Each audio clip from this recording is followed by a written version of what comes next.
CLS's go for post sequence 4. Copy that.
Okay, so hello everyone and welcome to today's Kerbal Space Program video in which we are going to be doing a recreation. I say recreation, it doesn't actually exist yet, and to be honest I'm skeptical as ever will with NASA's current funding, but regardless we're going to be air quotes recreating NASA's proposed Deep Space Gateway, which is a space station that will be situated around the moon, and it's going to be kind of like the halfway point for any kind of Mars mission. So in a world where everyone is building SpaceX BFRs, I thought it'd be nice to have a look at how NASA would plan on sending humans to the red planet. So we have a little recreation of the SLS system here that NASA would use. So we had deployed the SRBs just then, and here we are deploying the upper fairing to expose the Orion capsule solar panels. And we can also get rid of that launch escape system now that we're on, and well, we're not going to need it now. So now you can see kind of the full rocket. Obviously the SLS system is the main booster there. Then in the middle we have the power and propulsion bus, which is the first component of the Deep Space Gateway. Then right to the front is the Apollo system, the Orion system, which is kind of the successor to the Apollo module. So I couldn't really find how NASA would have planned to secure the payload within the rocket. I assumed the command pod would remain at the top of the stack, so I kind of packed the payload in the middle of it all and did this reconfiguration, similar to how Apollo kind of reconfigured itself once it had launched into space.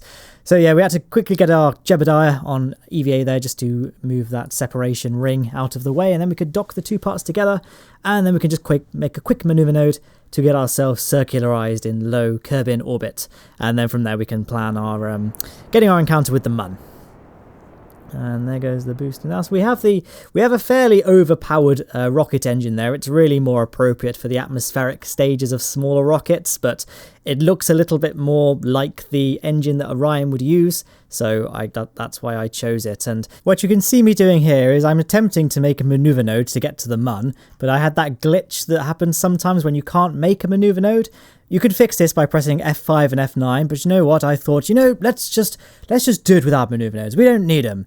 So in case any of you were wondering, this is how you can get to the Mun without a maneuver node. It's not too difficult. What we're doing is just watching the horizon there and wait for it. And there we go. As soon as you see the Mun, just start burning prograde.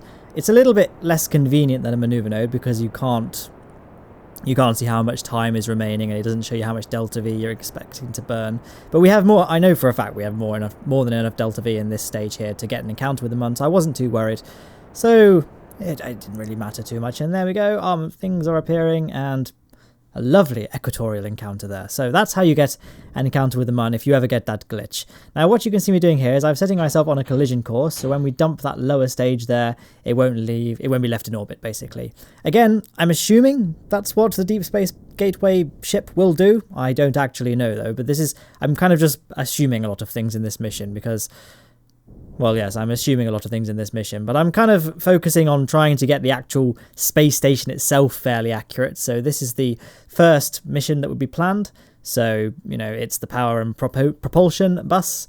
And then the second stage will be the habitation module. The third will be logistics, and the fourth will be the airlock. And again, there's quite a few conflicting concept images as to kind of the exact configuration and appearance of the various components, but I'm kind of looked at a lot of them and sort of averaged out what things generally look like and assembling it to the best of what I feel this would look like. So A lot of things are in the air, and like I say, I'm very skeptical if this will ever actually make it past the concept stage, especially with SpaceX making what seems to be leaps and bounds more progress than NASA. But, you know, we can always dream. Competition is good for everyone, so hopefully this will end up being a thing, and then we'll have a bit, obviously when it happens we'll have more information then. So consider this kind of how I interpret NASA might go about doing things. But here we are, parked in a nice circular orbit around the Mun.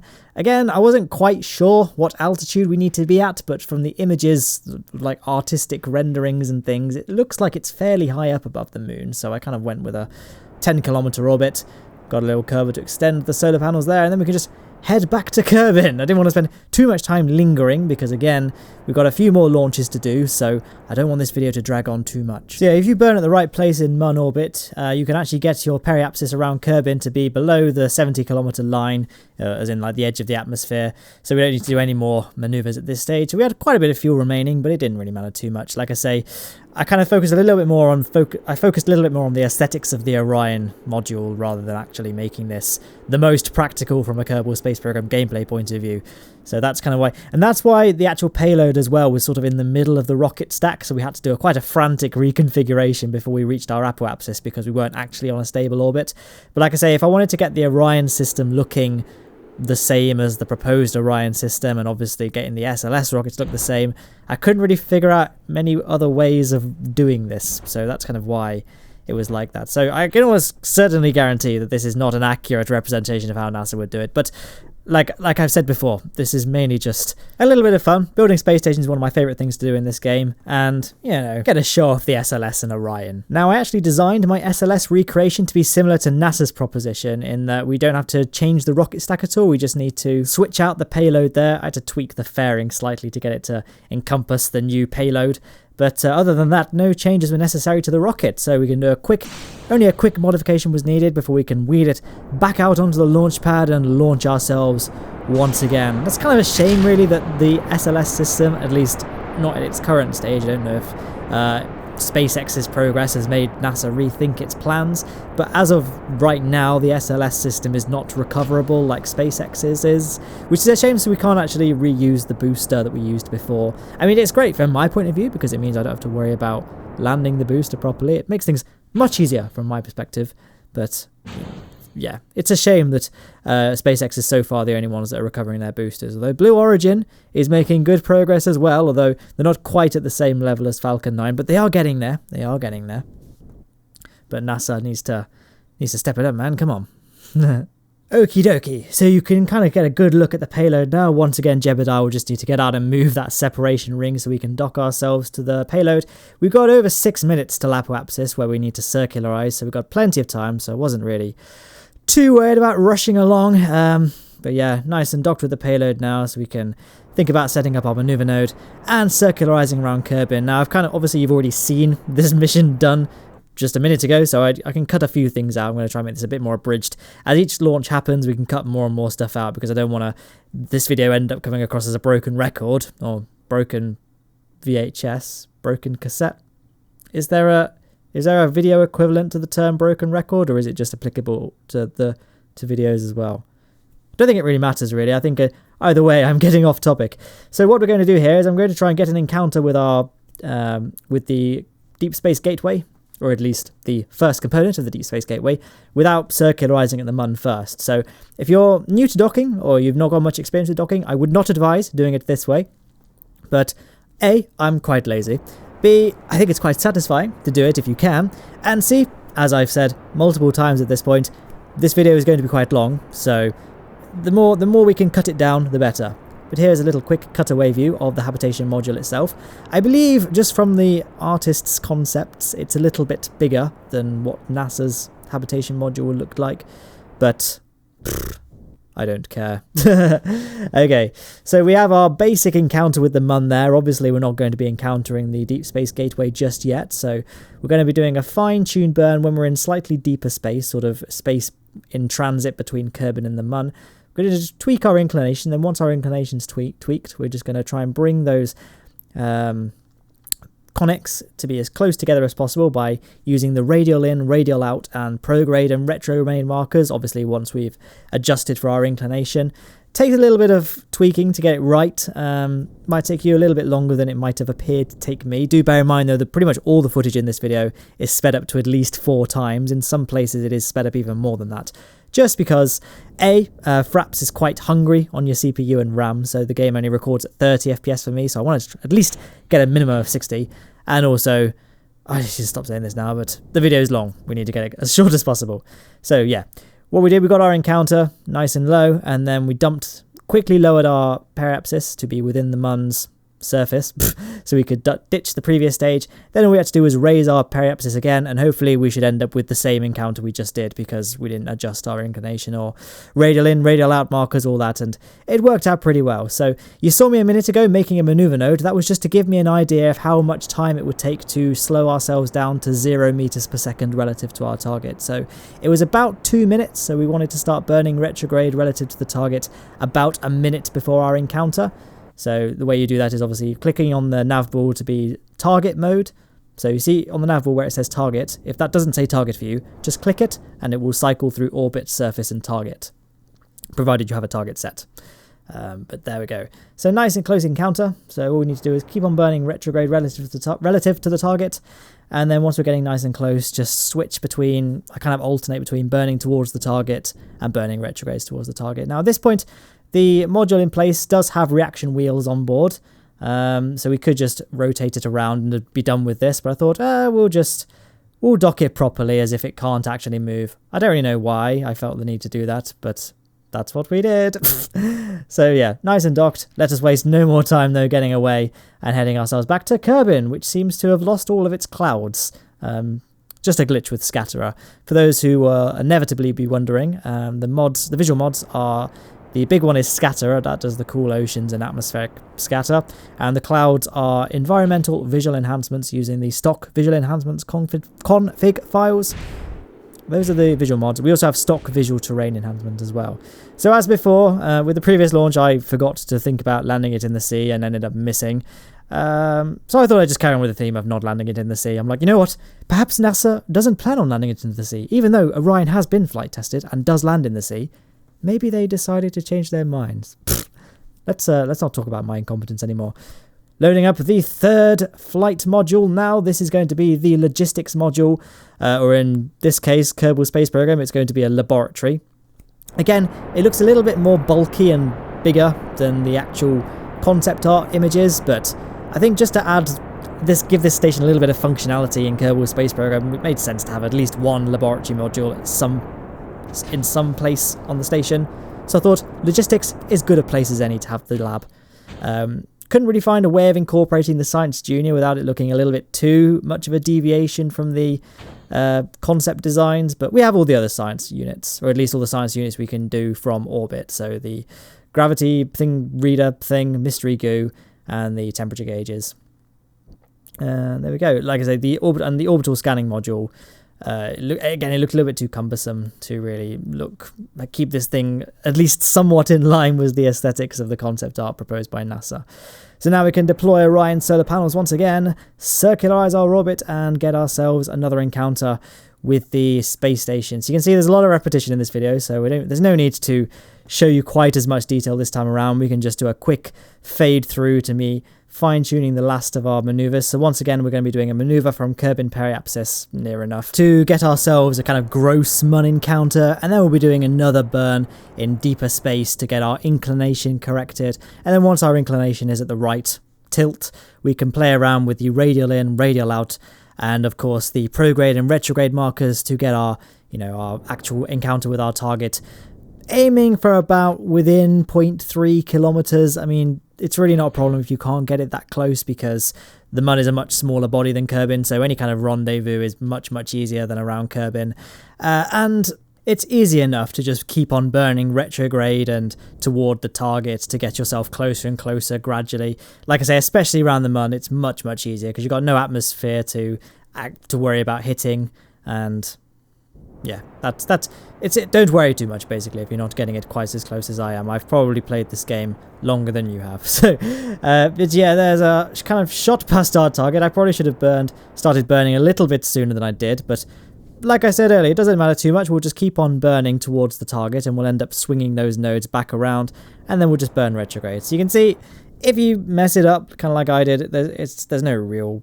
It's very forgiving, docking around the Mun. I actually made a video about me docking around Minmus, kind of explaining Minmus is a very, very good way to practice your orbital rendezvous. If you just do kind of an Apollo-style mission to Minmus in that you have a command module you leave in orbit and then have a separate lander that you send down to the surface that then redocks with the command module after you've done your surface activities. It's a very good way of practicing rendezvous because Minmus is very, very forgiving. So yeah, I had to orient these solar panels to be the correct way round. So they're perpendicular to the logistics module sticking out. Unfortunately, the game sort of glitched and it wasn't reattaching, so I time warped a bit to get the separation further apart, and then the magnets kicked in and we were able to dock on. So I used the Orion engine to move the station closer to the power bus because I didn't want to use the engine on that particular module for that because it's, I don't know, I feel like we've got Orion here, we may as well use Orion to do the orbital maneuvers. But yes, we can make haste getting back to Kerbin. Once again, burning prograde to get our periapsis to be within Kerbin's atmosphere, generally aiming between sort of 35 and 40 kilometers. We'll probably raise it a little bit just because we don't want to risk going too low in the atmosphere and exploding. And then before you hit the atmosphere, just point either normal or anti-normal just to make sure you're not going to collide with the lower stage once you've detached it, although I tend to not bother doing that because I like the fireworks for my videos. And not much more to say really, doing a quick re-entry, speeding it up nice and fast.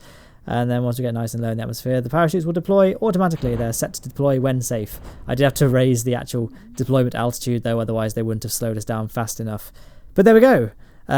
Penultimate stage done. We can get ready to do our final module. And this is the most secretive, or I guess the module that doesn't really have much in the way of what it's meant to look like, but it's part of the, it's the airlock basically for doing EVAs. I couldn't really find a reliable image of what NASA plans on it to look like, so I kind of just went crazy. Well, you know, I feel like I kept it fairly mundane, but I kind of took some artistic liberties in designing the airlock system, but I feel like it didn't really matter too much. Now, we're also going to be sending the crew up in this module. So the actual Deep Space Gateway is proposed to have a crew of 4, and the airlock module that I've designed can support 2 people. So 2 people are sitting inside the airlock bit right now, and obviously got 3 Kerbals sitting in the Orion module as well. In reality, NASA will probably, well, they'll almost certainly send the crew up in a separate launch entirely. But where are we now? 17 minutes and 50 seconds? We need this video to be cut short, so let's just save some time and bung all the crew in this module here. It won't take us very long to get to the Mun. That'll be fine, that'll be fine. So I let Valentina have a go at flying this thing, because Jebediah has kind of always been the one to fly it to the Mun. So let's let Valentina take the wheel for a bit. So yeah, obviously she's on EVA right now, so we're leaving it in the hands of her trusty underlings, but they do, I think you'll agree they did a pretty fine job in getting that thing all rendezvoused. And now Valentina can get back in, and she can once again take the helm for the actual encountering the Deep Space Gateway station, which is more or less complete. I mean, this is not a very particularly substantial module compared to the others, so, you know, it's more like the icing on the cake, the cherry on the top, as it were. So again, you don't need to really see the bulk of me creating maneuvers because you've already seen me do it before, so no need to watch it again. Quickly, just accelerating through. Yes, now we've done our...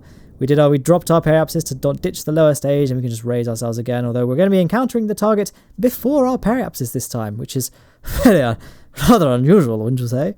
One thing I probably should have mentioned, but never have, if you're trying to do this like me, as in you're getting your encounter set up before you've even entered the Mun sphere of influence, you want to make sure your encounter is relatively close to your Mun periapsis, to the point where you're not crossing over the Mun's orbit line too much, as in the target's orbit line too much. You're kind of sort of kissing it, if that makes sense, just to save on the amount of fuel it's going to cost to slow yourself down to 0 meters per second relative to the target. So the easiest way is to try and get the encounter as close to periapsis as you can. But there we go.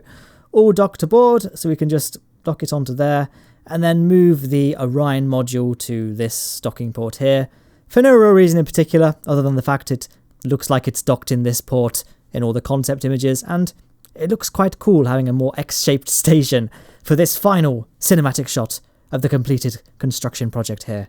So there's a beautiful little screen there. In fact, we'll probably use that shot for the outro coming up in just a second, but for now, we need to just finish off this mission by sending Valentina back to Kerbin, because of course she and Jebediah and Bill and Bob will be required for the next stages of this mission. You see, I'd quite like this to be a mini-series of me kind of recreating the various non-SpaceX Mars missions, just because I'm a hipster and don't want to be doing what everyone else is doing with BFRs. So I'm thinking about doing the Lockheed Martin version of the mission, just because that is the most interesting to me. So the Lockheed Martin proposition, which I like to call the Lockheed Martian, and that's not an original joke, but by golly, I'm going to claim it is. That design concept does involve the Deep Space Gateway, and it consists of sending a big space station to orbit Mars, and it has like 2 SSTO landers that look pretty 1950s sci-fi actually, to actually function as landers for the Red Planet. But all of that is for the future. For now, we have the past on screen, videos I made in the past. So top left is just my most recent upload. Top right was specifically chosen just for you. And bottom right is just a playlist of other space stations I've built. So enjoy those. Twitter, Discord, Patreon, all in the description. And have a good day.